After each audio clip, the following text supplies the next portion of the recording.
We shall now be talking about public goods, a product that one individual can consume without reducing the availability to another individual and from which no one is excluded is known as a public good. In this module, we shall be studying about public goods, its characteristics, the supply and demand for public goods, and the Pareto optimal provision of public goods. After studying this module, you will be able to understand the attributes of public goods, know about the demand and supply of public goods, know about Pareto optimality in the context of public goods, know about the distinction between merit goods and environmental goods. So now let us try to understand why public goods are non-rival and non-excludable. The basic nature of public goods is non-rival and non-excludable, which makes them different from private goods. For example, if there is a loaf of bread with the shopkeeper and two consumers want to purchase it, then both of them can't purchase it. The consumption by one person will reduce the amount available for another person. That is why if person A has purchased it, then it will not be available for person B. It means that there is rivalry for consumption between both of them.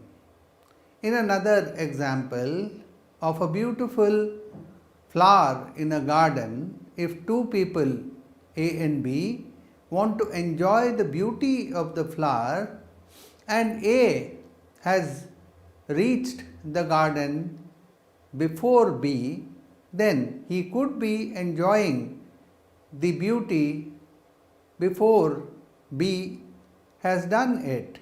But then when B arrives, there is nothing which prevents B from also enjoying the beauty of this beautiful flower. The act of consumption of the sensory perception of a beautiful flower by one person does not reduce the availability of this good to another person, and that is why there is no rivalry in consumption between them as far as such a beautiful flower in a garden is concerned. In this sense, this perception, this enjoyment is a public good. There is no rivalry and there is no cost associated with the additional consumption, while a cost is associated with additional consumption when we are talking about rival goods. A good is a rival if the consumption of that good by a person prevents other possible consumers to consume it, and it is non-rival if the consumption by one person does not prevent the other possible consumer to consume it. Like rival and non-rival goods, there are also rival and non-rival bads. Pollution is a non-rival bad because inhaling of polluted air by one person will not reduce the pollution level for others. Garbage is a rival bad. The consumption of garbage or the exposure to garbage by one person will reduce the availability. Garbage is a rival bad because the consumption or the removal of garbage for one person will reduce the availability of garbage for the other person. People are ready to pay the price for the consumption of a good only if they are and can be prevented to consume a good without paying the price. But if they can't be prevented to consume a good, they will not be prepared to pay any price. We don't pay the price for oxygen which we inhale because nobody can stop us from using it. People pay for swimming in a swimming pool where entry is controlled by a boundary wall, but they do not pay for swimming in a sea where there is no way to prevent them from entering the sea. Here, the swimming pool with restricted entry is a excludable good, while the sea is a non-excludable good. A non-excludable good also comes with open access where the good is available to everyone to use without paying any price for it. If there are n number of people consuming a private good, then the total quantity of the good Q will be divided amongst the n consumers.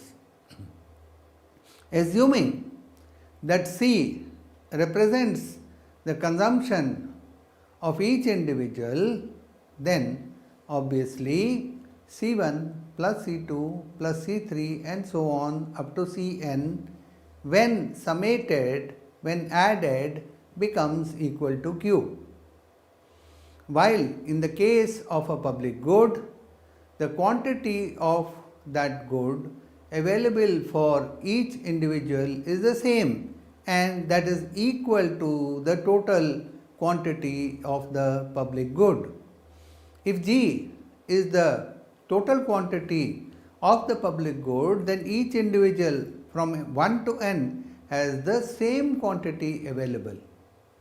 That is, in the form of an equation, it is G1 is equal to G2 is equal to G3 and so on up to Gn, all of which are equal to an equal quantity G. Now, to make a good excludable, the specific technology or method is required. Entry into a swimming pool may be restricted by a boundary wall and by gates. The signals from a mobile tower may be restricted by having some kind of a jammer for particular frequencies of the signal. In all such cases, people are ready to pay because they may be restricted to use with the help of the given technology. But in many cases, no such technology is available to prevent people from using it. In the case of air pollution, the government can impose a fine if somebody is found polluting the air, but technically cannot restrict the polluting gases to enter the environment. In many cases of exclusion, the cost of exclusion is higher than the benefits of exclusion. The cost of fencing grazing land may be much higher than its benefits. A good example of a good which can be made excludable after the technology is available if the benefits of exclusion are more than cost is any such natural area like a park. The cost and the technology of exclusion both are two important factors for exclusion. Now let us begin our discussion on the supply of public goods. The supply curve for most of the public goods is just like the supply curve of a private good. If a city requires 10 bridges, then each bridge will be built separately, just like a private house, which is a private good.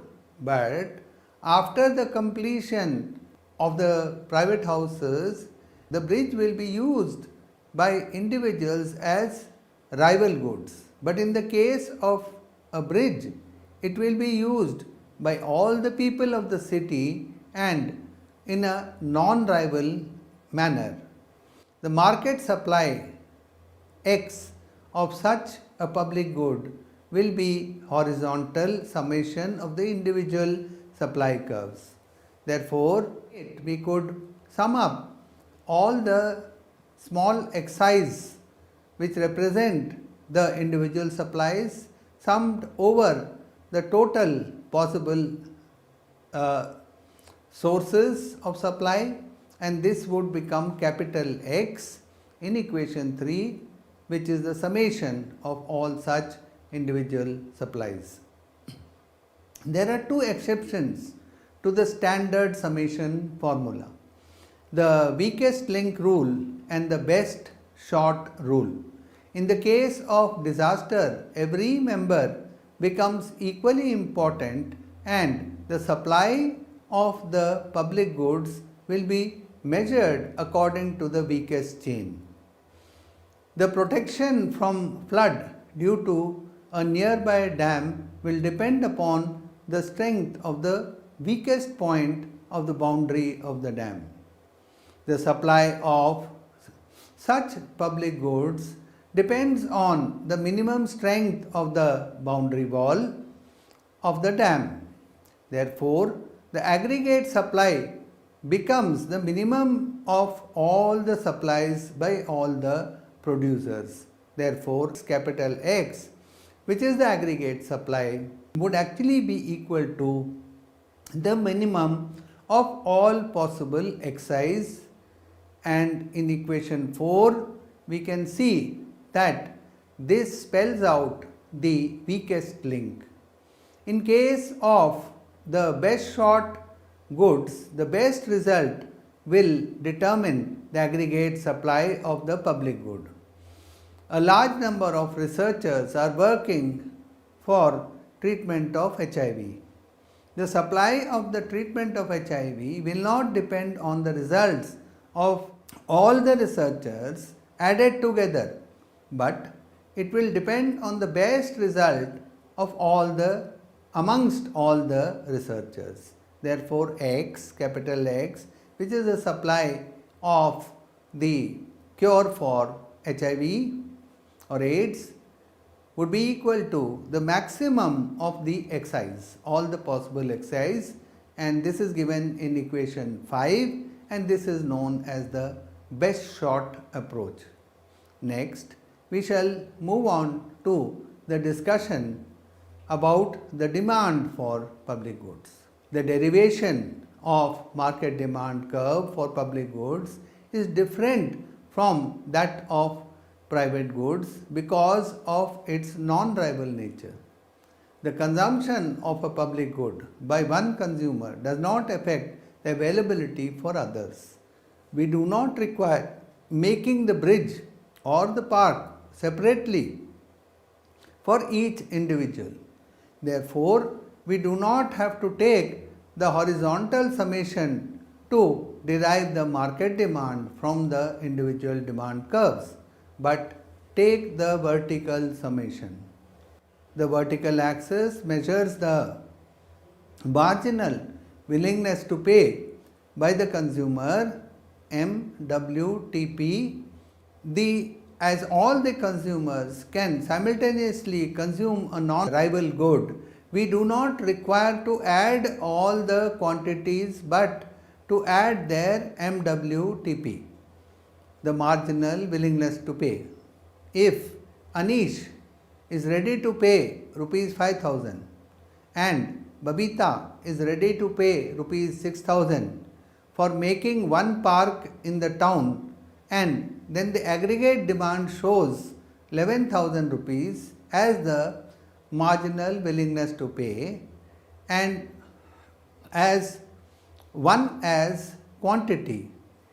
Assume that the demand equation for public good of X of Anish and Babita are given by the inverse demand function.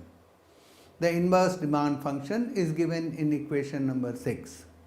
PA is equal to A minus BX. This is a linear form of the equation and this represents Anish's demand. On the other hand, equation 7 gives Babita's demand. PB is equal to C minus dx. So, these are two downward sloping demand curves.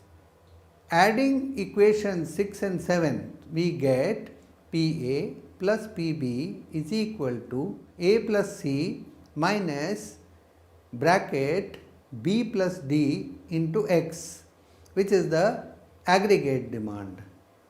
Moving on to discuss the Pareto optimal provision for public goods. The question to find the efficient quantity of public goods or the bad to be provided may be resolved by using Pareto optimality conditions or criterion. The same Pareto optimal criterion discussed earlier or in other modules is used for various private goods in standard microeconomic textbooks, and it may be developed for public goods or even for public bads. From the consumer's perspective, an allocation is Pareto optimal if the marginal rate of substitution is the same amongst all the n consumers, that is MRS1 is equal to MRS2 is equal to MRS3 and so on is equal to MRSN, which is equal to an overall general measure of the marginal rate of substitution. From the producer's perspective, the marginal rate of transformation should be the same amongst the Z producers. Therefore, MRT1 should be equal to MRT2 equal to MRT3 and so on up to MRTZ, which is equal to the general measure of MRT, which is just MRT. Simultaneously, for the economy as a whole, the Pareto optimality requires that MRS in general should be equal to MRT in general. Let us modify these conditions for the pure public good which is non-rivalrous in nature. Now, suppose the consumers and the producers have a choice between public goods and the numeraire good, the good with which we are measuring the value of all other goods. Suppose we have two consumers, Anish and Beena. Anish is ready to sacrifice 5 units of the numeraire good through which we are measuring everything else for a public good. Anish's MRS is 5 and Beena is ready to sacrifice 7 units of the numeraire good for the public good. Therefore, Beena's MRS is 7. Then the value of this public good is 12 times the numeraire good for all the consumers taken together. The efficiency requires producing the public good at a cost 12 times higher than the numeraire good. Therefore, the modified Pareto optimality condition for a pure public good G for consumer I is the following in equation 9. Sigma I MRS subscript I for bracket G is equal to MRT bracket G. Now, for efficiency, this condition must be fulfilled. The left hand side of the equation 9 represents the value of public goods to the consumers, and the right hand side represents the cost of the public good for the producers. In case the left hand side is greater than the right hand side, the value of public goods is more than its cost of production. Therefore, we should produce more till the value of the cost does not become equal to the same. Similarly, if the right hand side is greater than the left hand side, we are producing a lesser value at a higher cost, so we must reduce the production for the sake of efficiency. In both of these cases, Pareto improvement is possible in the absence of equality, but no improvement is possible with equality. Hence, the condition of equation 9 provides the Pareto optimal condition for public goods. The same modified condition may be used for public bads. Pollution is a public bad. The marginal rate of substitution between pollution and the numeraire good for all consumers added together will represent the marginal damage to all of them. This MRS must be equal to MRT, which will measure the marginal cost of pollution abatement. We can also find out the efficient provision for public goods using demand and supply analysis. From this perspective, as you can see in the diagram, the efficient provision requires that we should produce the public good up to the point where demand curve intersects the supply curve. Before this point, the value represented by the demand curve is greater than the cost represented by the supply curve. Therefore, efficiency requires to produce more, and the vice versa after this point. As you can see, the blue line represents the demand curve for a non-rival public good, and the supply curve is the upward sloping red line. On the other hand, the demand curve for a rival private good lies well below the blue line, and it is represented by the green line. So, if we were to look at the intersection of the red supply curve with the green private demand function for rival goods, then the output, the quantity would be Q1.